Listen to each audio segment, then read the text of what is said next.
الله الرحمن الرحيم الحمد لله رب العالمين والصلاة والسلام على سيد المرسلين وعلى آله وأصحابه أجمعين. میرے پیارے بھائیوں اور بزرگوں، آدمی کی مختلف حالتیں ہوتی ہیں اور حالت کا ایک حکم ہوتا ہے. کبھی آدمی راحت میں ہوتا ہے، نعمت میں ہوتا ہے، تو اس کی ذمہ داری ہے کہ وہ شکر کرے. کبھی تکلیف مصیبت میں ہوتا ہے تو صبر کرے، گناہ میں ہوتا ہے تو توبہ کرے، اور اللہ کی اطاعت عبادت میں ہوتا ہے تو اپنے آپ کو پابند کرے. یہ ہدایتیں ہیں ہم کو اللہ کی طرف سے. دو چیزیں ہماری طرف برابر آتی رہتی ہے. ایک اللہ کی نعمتیں برابر آتی رہتی ہیں. رات دن ہم نعمتوں میں پٹے پٹے ہیں. رات دن ہماری طرف نعمت ہے. ہر سانس نعمت ہے، جو اندر جاوے وہ بھی اور باہر نکلے وہ بھی. کیوں کہ اگر رک جاوے تو مصیبت، سانس رک گیا تو ہر سانس نعمت ہے. اندر آئے تو باہر جاوے تو. اس بدن کی طاقتیں جتنی ہیں وہ سب نعمتیں ہیں. آنکھ ہے، کان ہے، دل ہے، دماغ ہے، ہاتھ پاؤں. یہ ایک ایک چیز یہ بڑی نعمت ہے. اس لیے ان نعمتوں کا تقاضا یہ ہے کہ اپنے آپ کو ان نعمتوں کی قدر کرتے ہوئے اللہ کا شکر گزار بنائیں. اور شکر گزار بنانے کا مطلب یہ ہے کہ نعمتوں کو وہاں استعمال کریں جہاں نعمت دینے والا راضی رہے. ان نعمتوں کا شکر ہے کہ اپنی نعمتوں کا ایسا استعمال کرو کہ نعمت دینے والا راضی ہو جائے. یہ تقاضا ہے نعمت کا، کیونکہ نعمتیں آدمی کو غافل کرتی ہیں. یہ تاثیر ہے دنیا کے اسباب کی. دنیا کے اسباب نعمتیں ہیں، لیکن نعمت کی تاثیر یہ ہے کہ ہر نعمت آدمی کو غافل کرتی ہے. مال اور اولاد خاص طور سے یہ غافل کرنے والے ہیں. تو نعمتیں غافل بھی کرتی ہیں آدمی کو. اس نے حکم دیا ہے کہ اپنی نعمتوں کی وجہ سے کوئی اپنے آپ کو غافل نہ کرے، بلکہ نعمتوں میں شکر گزار رہے. نعمتوں میں جب شکر گزاری ہوگی تو نعمتیں بڑھے گی اور اللہ راضی ہو کر کے نعمتیں اور بڑھائے گا. لئن شکرتم لازیدنکم، شکر کرو گے تو میں زیادہ دوں گا اور زیادہ دیتا رہوں گا. اور ناشکری کرو گے تو یاد رکھو میری سزا بہت سخت ہے. یہ حکم دیا ہے. اس لیے نعمتوں میں شکر گزار بننا، تکلیفوں میں صبر کرنا. تکلیف آ گئی تو صبر کریں. یہ اللہ تعالیٰ کے حکم ہے ہر حال کے لحاظ سے. وہ آدمی کامیاب ہوگا جو اللہ کے حکموں کی رعایت کے ساتھ زندگی گزارے. کیونکہ زندگی گزارنے کے دو راستے ہیں، ایک اپنی منشاہی کی رعایت میں اور ایک اللہ کی خوشنودی کی رعایت میں زندگی گزارے. اس لیے حکم یہ ہے کہ اپنی زندگیوں کو اللہ تعالیٰ کے خوشنودی کی رعایت سے گزارو تاکہ اللہ راضی رہے. اللہ کے راضی رہنا کا یہ اثر ہے کہ اگر اللہ راضی ہوا تو سارے حالات ٹھیک ہو جائیں گے. سارے حالات دنیا کے آخرت کے یہ اس پر ہے کہ اللہ راضی ہو جائے. حدیث شریف میں ہے کہ من اصلح ما بینہ وبین اللہ اصلح اللہ ما بینہ وبین خلقہ، کہ جو لوگ اپنا اور خدا کا معاملہ ٹھیک کر لیں گے تو اللہ ان کا اور مخلوق والا سارا معاملہ ٹھیک کر دے گا. کیونکہ سب چیزوں کی چابیاں اللہ کے ہاتھ میں ہیں، سب خزانے اللہ کے ہاتھ میں ہیں. اس نے کہا کہ جو اللہ سے اپنا معاملہ ٹھیک کرے گا تو اللہ تبارک و تعالیٰ مخلوق والا سارا معاملہ ٹھیک کرے گا. اللہ کے ہاتھ میں ساری چابیاں بھی ہیں، اللہ کے ہاتھ میں سارے خزانے بھی ہیں. ہمارے ہاتھ میں کچھ نہیں ہے. ہمارے ہاتھ میں کچھ نہیں ہے. سب فقیر ہیں، سب محتاج ہیں. آدمی بہت زیادہ محتاج ہے اور بہت زیادہ کمزور ہے تمام مخلوق میں. یہ کمزور ہی ہے اور کمزور پیدا کیا گیا ہے. اس لیے اس کو ہر وقت اللہ کی مدد کی ضرورت ہے. تو اللہ کی مدد ہر وقت لینے کے لیے اللہ کو ہر وقت راضی کرنا ہے. اس لیے رسول صلی اللہ علیہ وسلم نے ہم کو یہ نصیحت کی ہے کہ الکیس من دان نفسہ وعمل لما بعد الموت. فرمایا الکیس من دان نفسہ وعمل لما بعد الموت. باہوش وہ آدمی ہے جو اپنی ذات پر قابو کرے. انسان تمام مشینوں پر قابو کرتا ہے، چھوٹی بڑی تمام مشینوں پر قابو کرے. فاش کرے، سلو کرے، بند کرے، یہ تمام مشینوں پر یہ قابو کرتا ہے. اللہ نے اس کو طاقت دی ہے. لیکن فرمایا سب سے زیادہ سمجھدار وہ جو اپنے اوپر قابو کرے. یہ کہا کہ سب سے زیادہ سمجھدار وہ ہے جو اپنے اوپر قابو کرے. اپنے اوپر قابو کرنے کا کیا مطلب ہے؟ کہ اپنے اوپر قابو کرنے کا مطلب یہ ہے کہ جو راستہ اللہ نے بتایا ہے اسی پر چلے. جو راستہ اللہ نے بتایا ہے اسی پر چلے. جو راستہ اللہ نے منع کیا ہے اسی سے اپنے آپ کو بچائے. تو یہ سب زیادہ سمجھدار ہے. یہ سب زیادہ سمجھدار. الکیس من دان نفسہ وعمل لما بعد الموت. کہ باہوش آدمی وہ ہے جو اپنی ذات پر قابو کرے اور موت کے بعد جو عمل کام آئے اس کو آج کرے. کیونکہ ہر آدمی کی موت اچانک آتی ہے. یہ قاعدہ ہے. موت کوئی ٹائم لے کر نہیں آتی کہ میں فلاں وقت میں آنا چاہتی ہوں، بلکہ الموت یاتی بغتۃ، کہ موت اچانک آتی ہے. جی ہاں. تو اس لیے کہا کہ سمجھدار وہ ہے کہ جو موت کے بعد فائدہ دینے والا عمل آج کرے. وہ سمجھدار ہے. اس لیے میرے دوستو یہ دعوت ہے اور عبرت لینے کی بات ہے. عبرت لینے کی بات یہ ہے کہ کتنے لوگ تھے جو ہمارے ساتھ پچھلے عید میں تھے، رمضان میں تھے، اب وہ نہیں ہے اور ہمیشہ کے لیے نہیں ہے.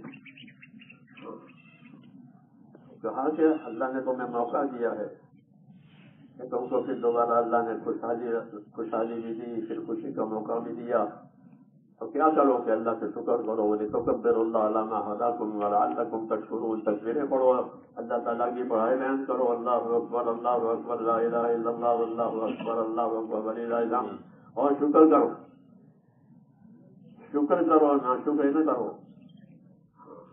کہ اللہ تعالیٰ کو ناشکری بہت ناپسند ہے. بہت. قتل الانسان ما اکفرہ. فرمایا انسان کا ناش ہو کتنا ناشکرا ہے. تو اللہ کو ناشکری بہت ناپسند ہے. اس لیے اللہ کی نعمتوں میں اپنے آپ کو شکر گزار بنانا. اور یہ مطلب ہے کہ جو نعمتیں اللہ نے ہمیں دی ہے وہ اللہ کی ناراضگی میں استعمال نہ ہو. سب سے پہلے تو عمر ہے کہ عمر سے زیادہ کوئی قیمتی چیز نہیں ہے. وہ ایک ہی مرتبہ ملے گی، پھر دوسرے بعد ملے گی. اپنی عمر کو ضائع نہ کرے، اپنی عمر کو برباد نہ کرے. اپنی عمر اللہ تعالیٰ نے عبادت کے لیے دی ہے. دیکھو کہ جناتوں کو، انسانوں کو جو عمریں دی ہیں وہ عبادت کے لیے دی ہیں. تو ہماری عمریں عبادت کے لیے ہیں. اس سبق کو کوئی نہ بھولے، اپنے آپ کو نہ بھولے کہ ہم زندگی اللہ تعالیٰ نے عبادت کے لیے دی ہے. اس لیے اپنے اندر اللہ تعالیٰ کا تعلق پیدا کریں، اللہ تعالیٰ کا ذکر کریں، اللہ تعالیٰ کا ذکر کریں تاکہ دل میں اللہ تعالیٰ کا تعلق پیدا ہو، اللہ تعالیٰ کا خوف پیدا ہو. کہ خوف، اللہ کا خوف پیدا ہو گیا کہ کام ہو گیا. کیونکہ اللہ کا خوف ہر برائی سے بچائے گا اور ہر بھلائی پر لے جائے گا. اس لیے اللہ تعالیٰ سے اللہ کا خوف مانگے کہ اللہ ہمیں اپنا خوف دے. ایسا خوف دے تو نافرمانی تک جانے نہ دے. حدیثوں میں کہ اللہ مجھے اپنا خوف ایسا دے کہ جو مجھے نافرمانی تک جانے نہ دے. ایسا خوف ہونا ضروری ہے. اس لیے دین کی باتیں سننا، دین کی باتوں پر عمل کرنا، دین کے کاموں کے لیے دین کی محنت کرنا تاکہ زندگی میں دین آوے. اصل چیز یہی ہے کہ ہماری زندگیوں میں دین آوے، اللہ کے فرائض ادا ہو جانے. نمازیں صحیح ادا ہو، یہ ذمہ داری ہے. ایمان کے بعد کہ ہماری نمازیں صحیح ادا ہو، غلط نہیں، نمازیں صحیح ادا ہو. اللہ نے مال دیا ہے تو پورے حساب سے مال کی زکوٰۃ ادا کریں. زکوٰۃ غریب کی ضرورت نہ سمجھے، اپنی ضرورت سمجھے، اپنی ضرورت سمجھے. اس لیے زکوٰۃ پوری ادا کریں. مسلمانوں کی زکوٰۃ پوری ادا ہوتی نہیں ہے، اس لیے ان کے مالوں میں برکت نہیں ہے. ہاں، ان کے مال بیماریوں میں، پریشانیوں میں جاتے ہیں. کیوں کہ وہ مال کا حق ادا نہیں کرتے. ہاں، کہ مال میں کتنی زکوٰۃ واجب ہے. زکوٰۃ اللہ کا حق ہے، غریب کا نہیں ہے. غریب کی تو ضرورت ہے، حق اللہ کا ہے مال میں. تو اپنے مال میں کیا کیا زکوٰۃ واجب ہوتی ہے وہ عالموں سے پوچھ کر کے دینی چاہیے. ہاں، یہ نہیں کہ کوئی ضرورت ہے چندے میں لکھوا دیا. چندے میں جو زکوٰۃیں لکھواتی ہے اس زکوٰۃ کا کوئی ٹھکانا نہیں ہے، وہ کہاں جاتی ہے.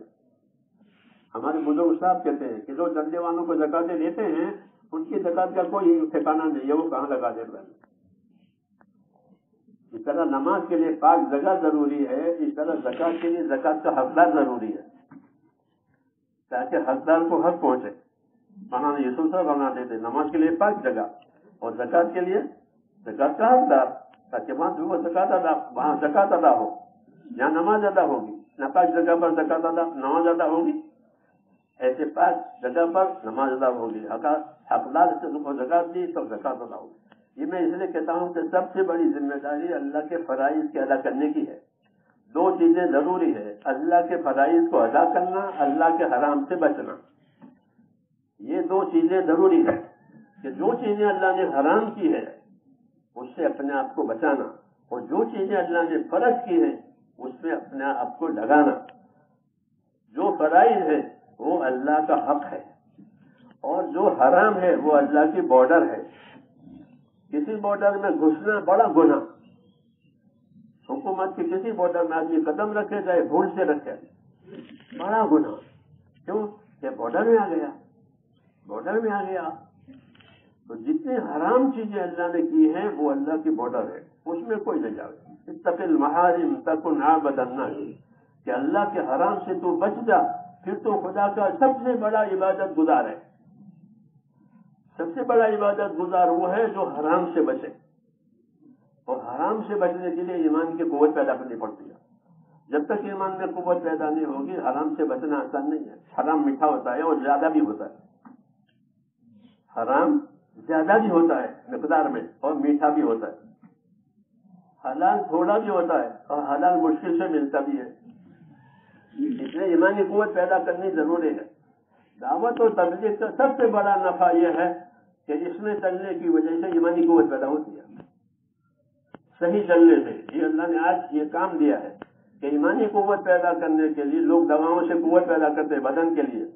ایمانی قوت پیدا کرنے کے لیے مسجدیں ہیں اور مسجدوں کی محنتیں ہیں، مدرسے ہیں اور مدرسوں کی محنتیں ہیں. یہاں سے ایمانی قوتیں ملے گی، یہاں سے ایمانی قوتیں ملے گی. ایمان کی قوت کی وجہ سے حرام سے بچے گا. ایسا صدیقہ فرماتی تھی کہ اگر پہلے سے اللہ تعالیٰ شراب کو زنا کو حرام کرتے تو کوئی نہیں چھوڑتا. بلکہ تو پھر اللہ نے دھیرے دھیرے ان کے اندر ایمانی قوت پیدا کرائی. ایمانی قوت پیدا کری پھر انہوں نے چھوڑ کہ اب نہیں کریں گے. تو ایسے ہی میرے دوستوں ان چیزوں کو پیدا کرنے کے لیے ایمانی قوت پیدا کرنی پڑتی ہے. ایمانی قوت پیدا کرنے کے لیے اللہ نے دین کی دعوت اور اس کا راستہ دیا ہے. اس کا سب سے بڑا نفع اگر یہ صحیح عمل ہو جائے، یہ ضروری ہے کہ یہ عمل صحیح ہو، خالی پھرنا نہیں ہو. یہ عمل صحیح ہو تو ایمانی قوت پیدا ہوگی اور ان کی دعائیں قبول ہوگی. جی ہاں، ان کی دعائیں قبول ہوگی. ہمارے سارے مسئلے اس لیے بگڑے ہوئے ہیں کہ ہم دعا والے تھے، ہم نے دعائیں چھوڑ دی ہیں. اور دعائیں اس لیے چھوٹ گئی ہے کہ غفلت ہے. ورنہ مسلمان کے لیے تو اس کی دعا اس کا ہتھیار ہے. حدیث میں ہے ہتھیار، کہ ہتھیار کو دیا کہ کوئی خطرہ ہے تو خطرے سے بچنے کے لیے ہتھیار ہوتے ہیں. تو مسلمان کو دنیا آخرت کے خطرے سے بچانے کے لیے دعا دی ہے. یہ دعا سے دنیا اور آخرت کی خیر کمائے گا، خطرے سے بچ جائے گا. لیکن دعا میں طاقت آئے گی دعا کی محنت سے، دعوت کی محنت سے، اپنے آپ کو دیندار بنانے سے. اس لیے میرے دوستوں جو زندگی کی سب سے بڑی ذمہ داری یہ ہے کہ ہم اپنے آپ کو دیندار بنائیں. پھر مالدار بھی بنو, زمیندار بھی بنو, عہدے دار بھی بنو, سب کچھ بنو, لیکن پہلے دیندار بنو. ہاں, جیسے پہلے آدمی تندرست ہو جاوے پھر سب کچھ کھاوے, انڈے کھاوے, پراٹھے کھاوے, سب کچھ کھاوے, لیکن پہلے تندرست تو بنے. ہاں, نہیں تو جتنی بیماری ہے تو ہر چیز بیماری بڑھائے گی, کیونکہ اندر سے بیمار ہے. اس لیے میرے بھائیو, سب سے پہلے ہم کو دیندار بننا ضروری ہے. سب سے پہلے قبر میں ہے نہیں, سب سے پہلے فرشتہ پوچھے ماں دینوں کا, اپنا دین بتاؤ. تو قبر کی حالت تو قبر والے کو ہی پتا چلتا ہے کہ اندر کیا ہو رہا ہے. ہاں, باہر والوں کو پتا نہیں چلتا. اگر باہر والوں کو پتا چلے تو وہ مر جائیں حدیث میں. جی ہاں, اس لیے اللہ نے پردہ ڈال دیا. جی ہاں, تو اصل دین ہے. اس لیے میرے بھائیوں, ہماری عرض یہ ہے کہ اپنے آپ کو دیندار بنانے میں کمی نہ رکھیں. وہی اصلی دولت ہے, وہی اصلی دولت ہے. ورنہ دنیا سے سب آدمی گزر جائے گا, مالدار بن کے, غریب بن کے, عہدے دار بن کے, سب کچھ بن کے گزرے گا. یعنی جو چیزیں ہیں وہ رہ جائے گی. اس لیے فرمایا تھا کہ اپنی دنیا سے آخرت بنا لو. وابتغ فیما آتاک اللہ الدار الآخرہ, تجھ کو اللہ نے جو دنیا دی ہے اس سے اپنی آخرت بنا لے. تو آخرت بنتی ہے حکموں پر چلنے سے, سنتوں پر عمل کرنے سے, دیندار بننے سے آخرت بنتی ہے. یہ ہم کو دعوت دی ہے اللہ نے کہ وابتغ فیما آتاک اللہ الدار الآخرہ ولا تنس نصیبک من الدنیا. ہاں, دنیا میں سے اپنا حصہ مت بھول جانا. میرے بچوں کا یوں ہو جاوے, میرے پوتوں کا یوں ہو جاوے, فلانے کو, اور اپنے آپ کو بھول جاتا ہے. اپنے آپ کو بھولتا ہے کہ تو اپنے آپ کو کر. ولا تنس نصیبک من الدنیا, تو اپنی دنیا میں سے اپنا حصہ مت بھول جا. دوسروں کی فکر بعد میں کرنا, کہ اپنا حصہ لے کر کے جا. اس لیے میرے بھائیو, اصل آدمی وہ ہے جو اپنی آخرت کی فکر کرے. الکیس من دان نفسہ, کہ باہوش وہ ہے, سمجھدار وہ ہے جو اپنے آخرت کی فکر کرے. یعنی موت کے بعد کام آنے والا عمل آج کرے.